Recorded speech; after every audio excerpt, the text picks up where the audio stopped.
High above San Diego, members of SEAL Team 7 leap from a plane, flying in tight formation as part of their advanced parachute training.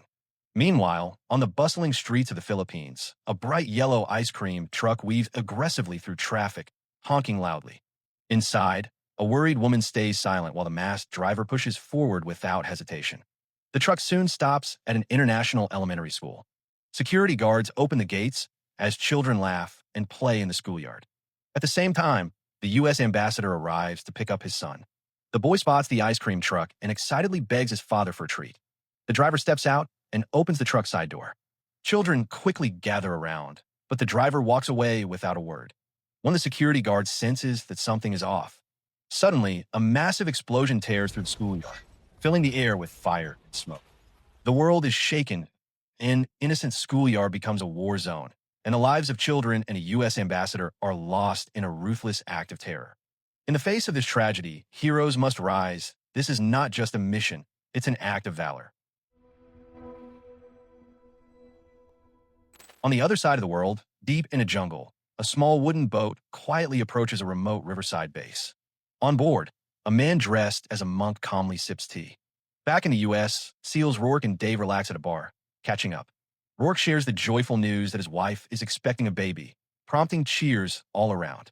Later, Rourke invites the entire SEAL team and their families to join him for a beach vacation.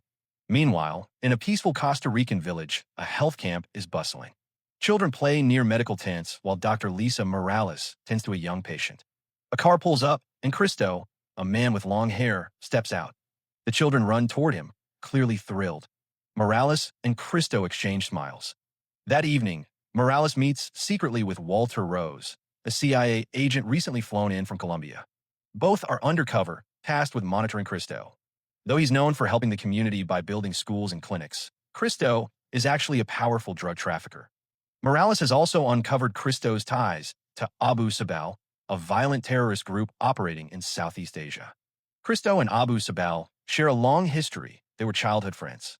As the two agents speak, someone lurks in the shadows, spying on them and snapping photos. Far away from all the danger, Rourke and Dave enjoy a peaceful day at the beach with their families.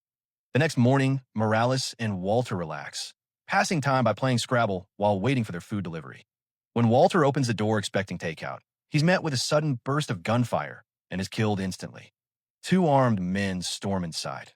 Morales reacts quickly, grabs a gun, and shoots one attacker, but the other overpowers her. She is beaten, wrapped in a carpet, and taken captive.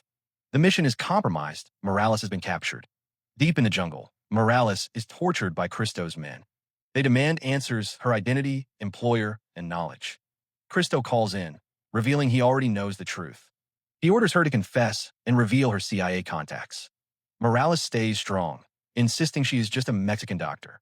They show her surveillance photos exposing her true identity, but she refuses to break. Infuriated, Cristo commands his men to intensify her suffering. Meanwhile, on the beach, SEAL Team 7 enjoys a rare moment of downtime. Lieutenant Rourke, Dave, Miller the team leader, Wayme the sniper, Ray the communication specialist, and teammates Ajay, Sonny, and Mikey are all present. Suddenly, they receive word that Morales has been kidnapped. They have only 24 hours to reach Costa Rica. That night, the team gathers for a mission briefing. Drone footage confirms Morales is alive but badly injured, held in a jungle compound. The senior chief briefs them. Cristo has long been on the CIA's watch list for drug and weapons trafficking, and now he's linked to Abu Sabal, the terrorist group behind the Manila school bombing that killed the U.S. ambassador. With no time to waste, Lieutenant Rourke and the team begin their mission with a high-altitude, nighttime parachute jump over Costa Rica. Under the cover of darkness, SEAL Team 7 descends into the jungle, heading straight for Cristo's camp. After landing, they move stealthily through rugged terrain, avoiding detection. Upon reaching their first checkpoint, Lieutenant Rourke contacts command. Confirmation comes that Morales is inside the heavily guarded compound, and a rescue team is en route, expected to arrive by 6 a.m. Meanwhile, two Chinook helicopters bring in Navy quick response forces with combat boats and heavy weapons, racing toward the extraction point. Aerial drones stream live updates as the operation unfolds. Just before sunrise, SEAL Team 7 arrives at the enemy compound. Barbed wire fences and armed guards surround the area. Inside a wooden shack, Morales, weakened and in pain, cries out for help. Hearing her screams, the SEALs spring into action. The team splits into groups. One team breaches the compound, while the others secure the perimeter. Meanwhile, the sniper silently takes out guards. After cutting through the fence, they head straight to the building where Morales is held. As they break in, gunfire erupts. The fight is fierce. During the chaos, Mikey is shot in the eye and collapses. He's alive, but barely. They find Morales in critical condition, still breathing. At the same time, Lieutenant Rourke spots two enemy trucks speeding toward them. He quickly radios Dave and a backup team. The new order is clear: fall back to extraction. The SEALs grab Morales and Mikey, escaping in a stolen enemy truck. But before they get far, two more hostile vehicles block their path and open fire. A wild chase begins, bullets flying as they race down the jungle road. SEAL Team 7 fights back fiercely. They launch a rocket, destroying one of the pursuers. However, more enemies arrive fast. Their truck takes heavy fire and crashes into a river. With no other option, they drive the vehicle into the water. Just when it seems they're trapped, quick response boats arrive, fully armed. A massive firefight breaks out. The rescue team wipes out the attackers and secures the area. Morales is pulled out in critical condition. Mikey regains consciousness, badly wounded and heavily bandaged over his eye.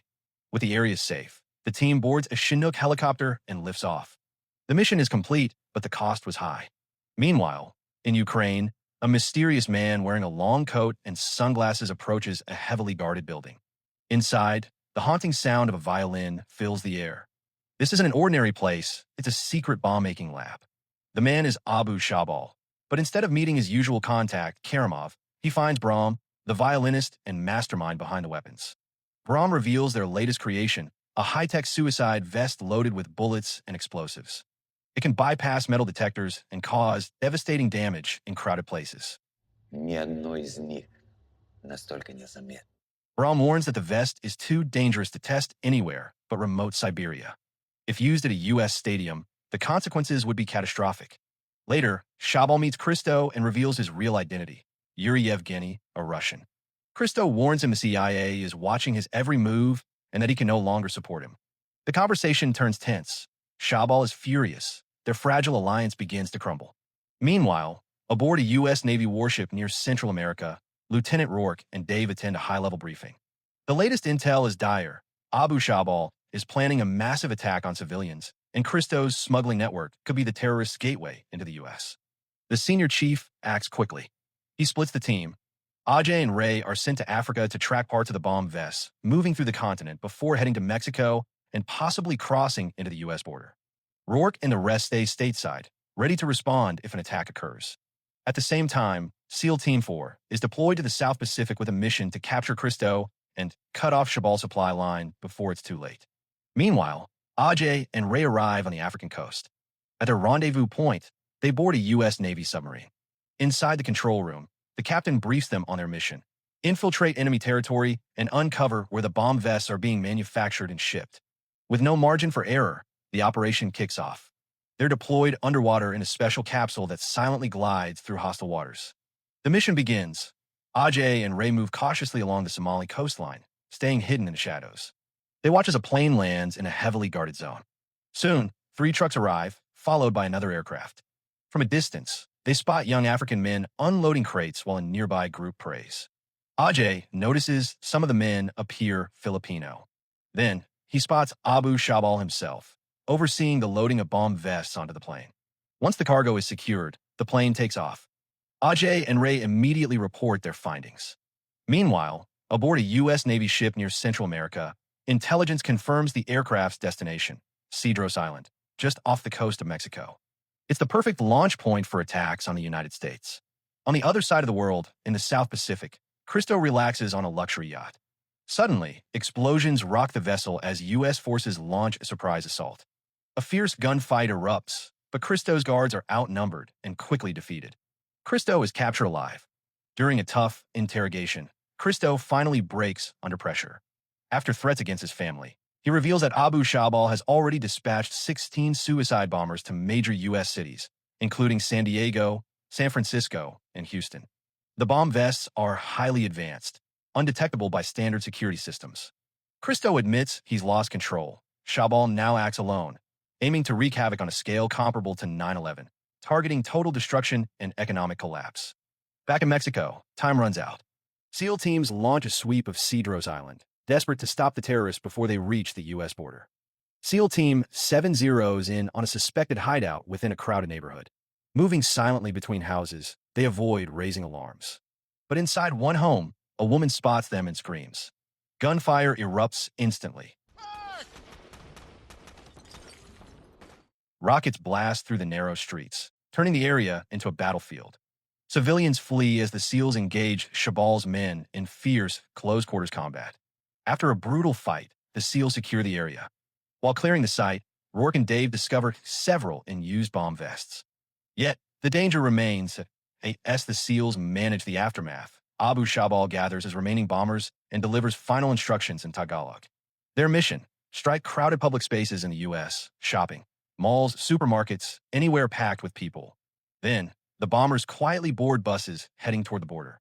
Back at the command center, a chilling update arrives. The SEALs had only faced half of Abu Sabal's forces.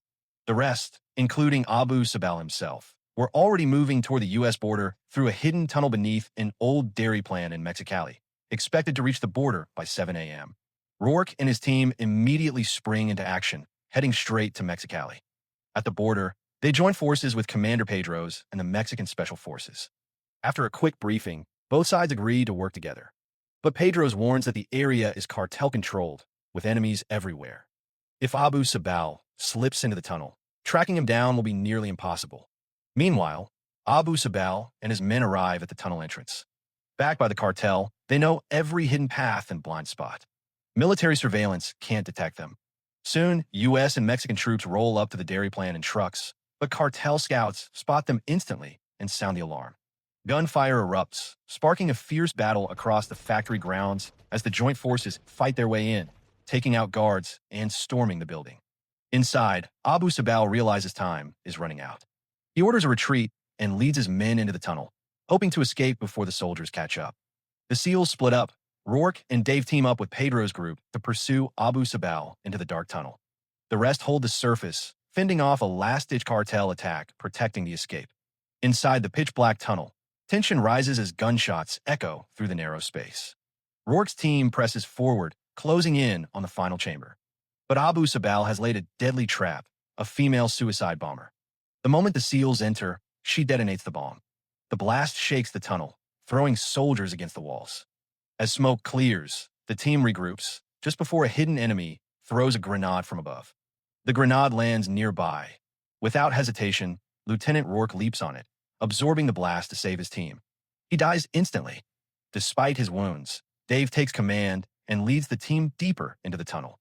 During the firefight, Dave is shot and falls. Abu Sabal approaches, ready to finish him off. Just as Abu Sabal fires, a shot rings out from behind.